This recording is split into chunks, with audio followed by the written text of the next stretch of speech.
He was delivered by a midwife. John spent his early elementary school years in Missouri. It was there where he developed his lifelong love for music. At the age of 7, he would stand for hours listening and watching his father play piano.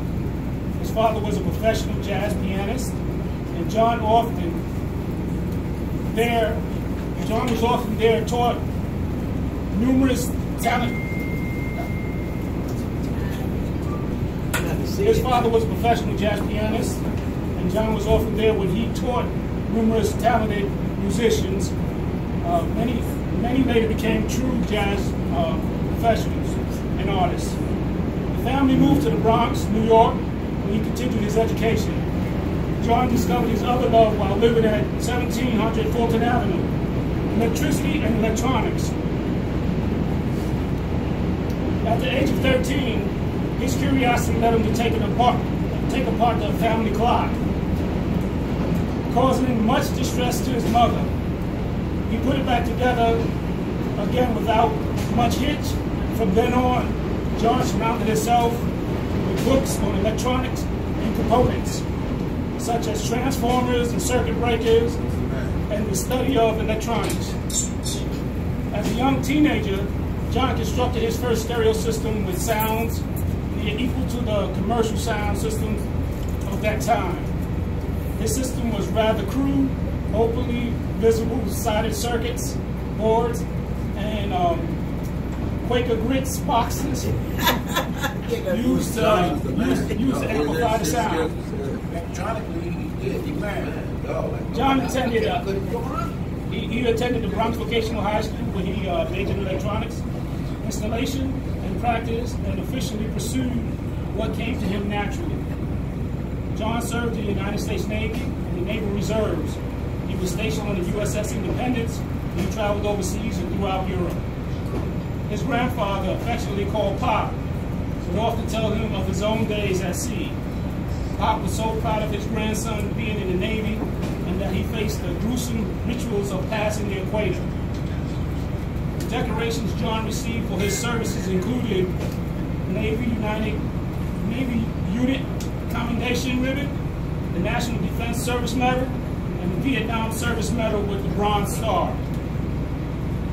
He worked for 14 years for the learner shops as a maintenance electrician until the company changed ownership and moved outside of New York City. In addition to his electrical duties while employed at the learner shop, John assisted in the development and construction of numerous operations to help systems run more efficiently. He was content in doing what he wanted to do most, and more importantly, being appreciated. Throughout his youth and into adulthood, he also worked at what he loved. In life, after all, that is the ultimate goal. John later worked for Gray's Electronics until he semi-retired. He was more often than not called upon for assistance with repairs, alternative solutions, and guidance. He was all too happy to solve unique problems, and he always did. It was a personal challenge to him. Everybody who knew John could fix it if it could be fixed. Jokingly, John would often comment, "Mother still thinks I'm tinkering." He was soft-spoken, gentle, and a gentleman. He was non-confrontational, a good listener, and was always willing to help in any way he could. You could talk to him in confidence without fear of being judged. Unknowingly, John was a mentor to younger men, younger boys, because of his demeanor, patience, and caring attitude. Many are grateful that he helped mold them into the men they are today. John and Beverly were introduced to each other by cousin Russell and his wife, Anita. They somehow felt that they might be good for each other. The couple hit it off from the start, talking for hours on the phone before even meeting. They loved and had an understanding of each other's needs and values and supported each other. When needed, John was a mentor to Beverly's young son, Kenneth, and helped to mold him into the man he became. They were a loving team and were together for 40 years until they could no longer be. John had a special relationship with his sister Karen and her partner Larry, who would say almost on a daily basis, "I'm telling your brother Johnny on you." Karen and Johnny would spend hours on the phone in conversations that were always filled with laughter. Out of all the people in the world, Karen would always depend on brother John being 100% in her corner. John and his brother Jules,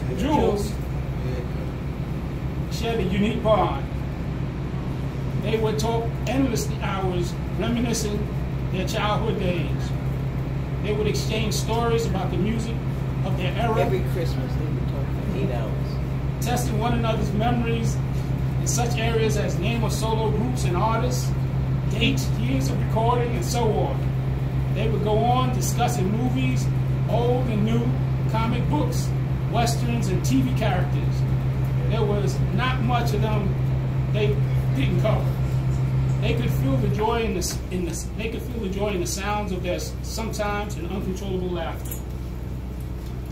In their early years, family members dubbed John, his brother Jules, and cousin Russell as the Three Musketeers because they would always dress alike on holidays. They were always together. They are all together now, and may they rest in peace.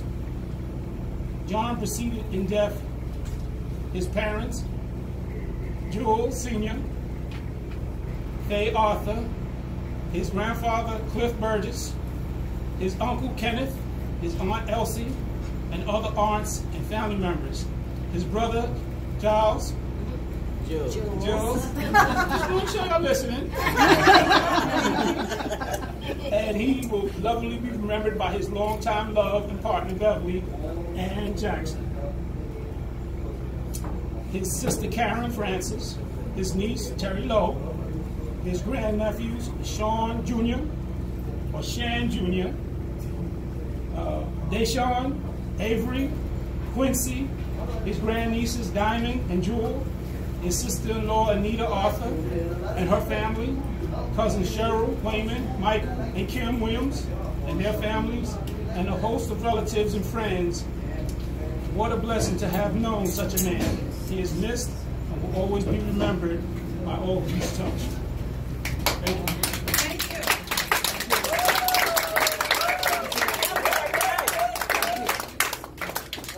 Does anyone want to say a few words? Okay, platform is yours. I've already said this to Beverly and to Johnny before he passed, but I was greatly influenced by Johnny. As a kid, I used to always spend a lot of time over at Karen's house, and he introduced me to jazz. We would spend time and he would explain it and he would play the music for me, and it inspired me. And to this day, I work at Lincoln Center for the Performing Arts, and I work at their jazz center. I volunteer just so I could listen to jazz all day. And it's all because of Johnny. If he didn't introduce me to this, I would not be a jazz person. So thank you. Thank you.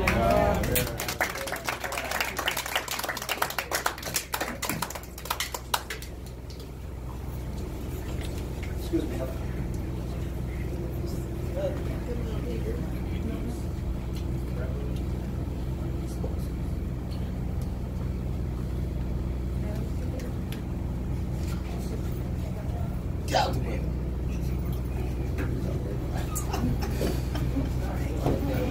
Maybe they're gonna give us cake. I'll go. Y'all just heard from me, but I definitely. Oh man. Again, my name is Michael Williams. Johnny was my cousin, and when I think of Johnny, this is what I think of him. You know what Mount Rushmore is? Well, when I think of the men in my life who were instrumental in my life, he's one of them on Mount Rushmore to me. I have a deacon in my church, and he did great for my family. I have an Uncle Russell, who was Johnny's twin brother. I thought they were brothers when I was small. They were always together. And I have an uncle, his name is Stanley. But one thing, what I remember about Johnny so much is that every time he came to our house, he was with Uncle Russell. Half the times he was in uniform, and half the time he wasn't. But one of the things that impressed upon me is that, you know, when you're 4 or 5, you don't know, you just see this person. He was so calm, so cool, and so collected. I've never seen him out of character. It's one of the things when you're in the military, when you're in law enforcement, we have what you call being in character, meaning that you are professional 100% of the time. I've got brothers, sisters, cousins, uncles, and I've seen most of them out of character for who they are, you know, whether they're a man or woman. But one thing I can say about my Uncle Russell and Johnny, these gentlemen were always in character. Yep. And for me, that was impressive.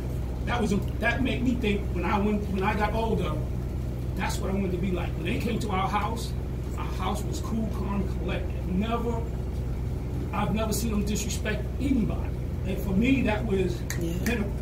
So again, when I heard that he wasn't doing well, I mean, I couldn't believe where the years had gone. I mean, seeing Terry today, I haven't seen him for 30 years. I couldn't believe it.